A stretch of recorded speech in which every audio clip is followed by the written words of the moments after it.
Hello, Dr. Keysmith with you, Surgery Center of Oklahoma. Thank you for joining me. I'd like to talk briefly about a propaganda tool that I've seen used increasingly, inevitability.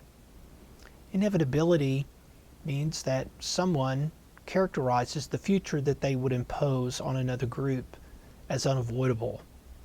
This is very effective in generating not fear so much as surrender. This has been used effectively on physicians and many others for a very long time. In the early 1990s, many physicians, I believe, signed on to managed care plans they otherwise would never have signed on had it not been for the Clinton healthcare plan that was characterized at the time as inevitable. It was anything but inevitable. Later, I think many physicians succumbed to hospital employment under the specter of an inevitable complete takeover of healthcare in the industry we call Obamacare.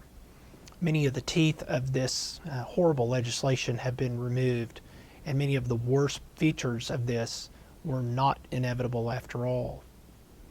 Inevitability is being used, I believe, to generate and manufacture surrender of physicians and some of the little hope that many of them have left with Medicare for all, universal health care, single payer, and many physicians indeed see the specter of this disaster as inevitable.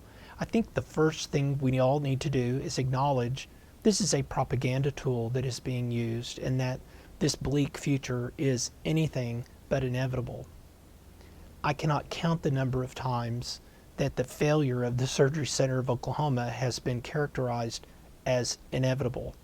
And I've begun to recognize this tool that is used to stamp out what hope that many people have who would otherwise be very optimistic and even entrepreneurial were they not subject to this very effective propaganda tool, inevitability. Watch for it. I think you'll see it more and more often, and I think it'll be easier to recognize once we all acknowledge that it's being used in this way. Thank you for joining me. We'll see you next time.